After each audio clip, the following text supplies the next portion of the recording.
Assalamualaikum warahmatullahi wabarakatuh. Selamat siang Pak Yofi. Saya Farasatul Lubis dari kelas 12 Saya ingin menjelaskan tentang materi sepak bola untuk memenuhi tugas pengayaan PJOK. Oke, kita lanjut ke materinya. Oke, yang pertama dari pengertian sepak bola. Apa sih itu permainan sepak bola? Sepak bola adalah olahraga beregu yang dimainkan oleh dua tim, yang dimana dalam tim itu masing-masing terdiri dari 11 pemain. Juga permainan ini bertujuan untuk memasukkan bola ke gawang lawan sebanyak-banyaknya dengan menggunakan kaki, kepala, atau bagian tubuh lainnya selain tangan dan lengan, kecuali penjaga gawang di area penalti. Nah, mengapa tidak boleh menggunakan tangan dan lengan? Karena itu sudah ketentuan dari FIFA-nya langsung, juga sudah ketentuan dari yang dulu-dulu.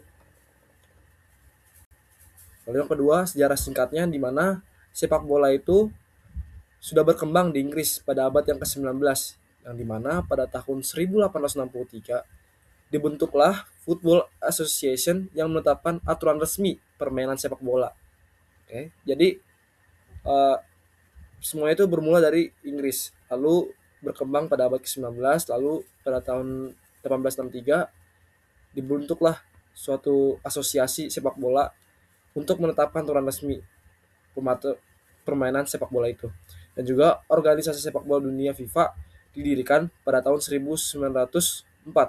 Jadi FIFA ini didirikan pada tahun 1904 dan berperan dalam mengatur kompetisi sepak bola internasional. Jadi FIFA ini juga mengatur dari seperti Liga Inggris, Liga Spanyol, Liga Italia, dan lain-lain sebagainya. Jadi FIFA ini memang sangat berperan penting dalam permainan sepak bola yang ada di dunia. Oke, lanjut ke slide yang selanjutnya. Tujuan permainan ini seperti yang tadi sudah saya sebutkan dan juga saya jelaskan di bagian pengertian, di mana tujuan utama dalam permainan sepak bola ini adalah untuk mencetak gol ke gawang lawan dan juga untuk mencegah lawan mencetak gol. Jadi permainan sepak bola itu tidak hanya mengajarkan untuk mencetak gol ke gawang gitu, tidak, namun mencegah musuh masuk ke gawang kita juga, atau mencegah musuh untuk memasukkan bola ke dalam gawang kita. Dan juga siapa yang memperoleh gol terbanyak itu yang memenangkan pertandingan. Kita langsung ke jumlah pemain, yang dimana setiap tim terdiri dari 11 pemain yang terbagi ke dalam beberapa posisi, yaitu penjaga gawang yang bertugas untuk menjaga gawang, pemain belakang yang berfungsi untuk mempertahankan area pertahanan. Jadi pemain belakang itu tuh untuk menjaga bagian kiper itu agar bolanya itu tidak lewat dan juga masuk ke dalam gawang. Lalu pemain belakang juga berfungsi untuk mempertahankan area pertahanan. Lalu pemain tengah yang mengatur alur permainan dan menghubungkan pertahanan dengan penyerangan, serta pemain depan yang bertugas untuk mencetak gol. Jadi pemain tengah ini juga mengatur alur permainan, dan di mana tempo permainannya itu ada di pemain tengah atau bisa juga di depan. Nah, jadi kayak jika temponya aman tengah, maka ke depan juga pasti aman. Oke, lanjut kita ke selanjutnya.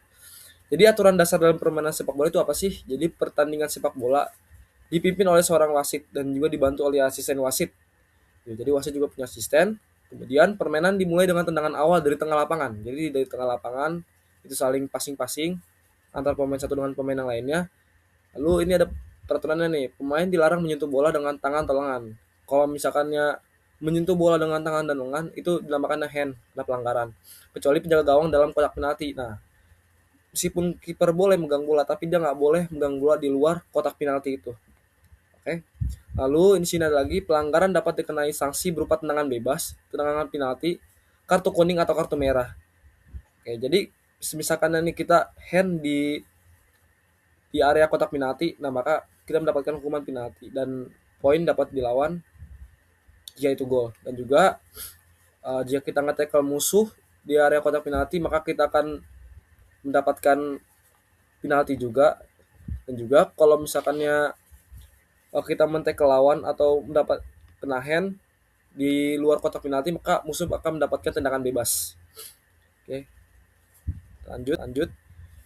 Nah, berikut adalah perlengkapan permainan dalam sepak bola. Oke, yang pertama itu ada bola sepak yang pertama, lalu yang kedua seragam pemain, jersey dan celana sesuai dengan ketentuan masing-masing tim. Lalu yang ketiga, sepatu sepak bola, yang ini adalah merupakan perlengkapan yang penting karena kita juga akan bergerak menggunakan kaki gitu ya. Lalu yang kedua kaos kaki. Kaos kaki ini juga sangat penting agar kaki tidak lecet.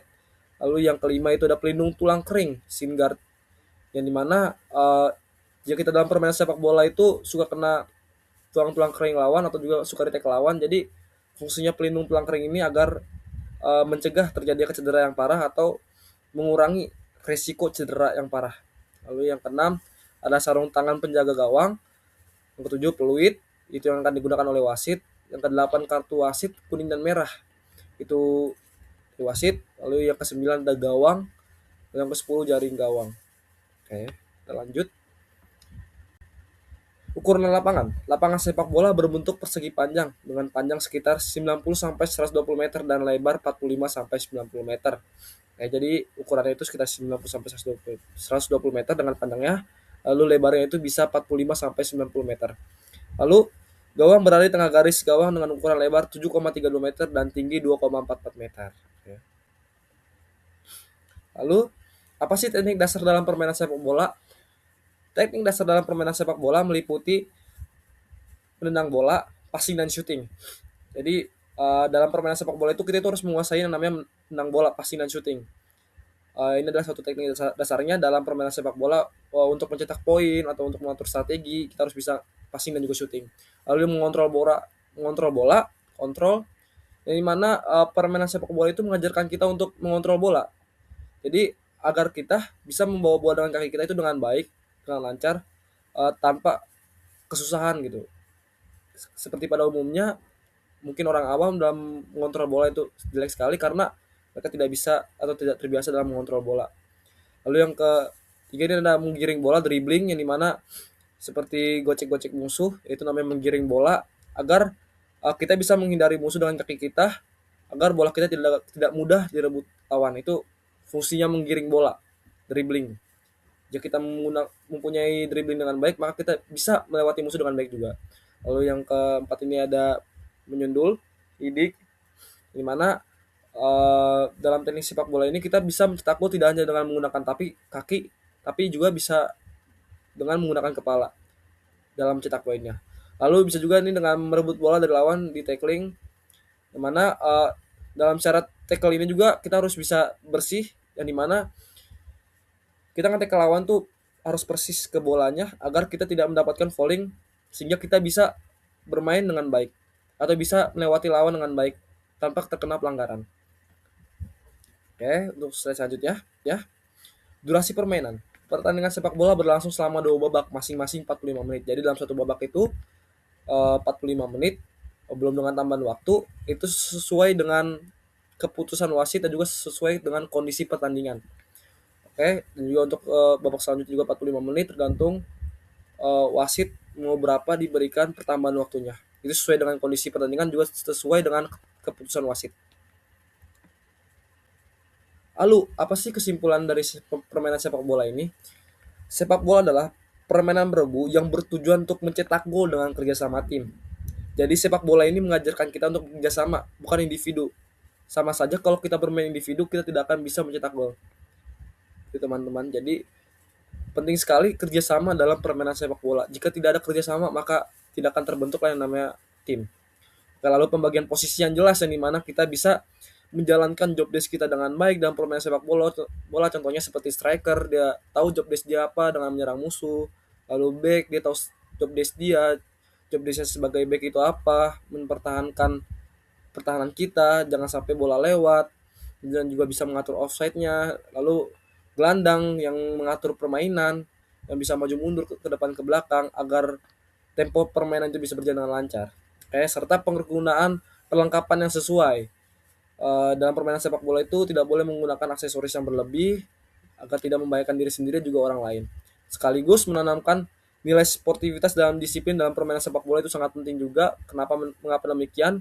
Karena tujuan dalam permainan sepak bola ini adalah untuk meningkatkan nilai sportivitas dan juga kedisiplinan kita. Jika kita mampu menanamkan nilai sportivitas dan disiplin dalam diri kita, maka kita bisa memenangkan permainan sepak bola dengan baik. Oke, segitu saja materi sepak bola dari saya. Saya Faras Satolubis, pamit undur diri. Semoga dengan apa yang saya sampaikan bisa bermanfaat untuk kita semua. Wassalamualaikum warahmatullahi wabarakatuh.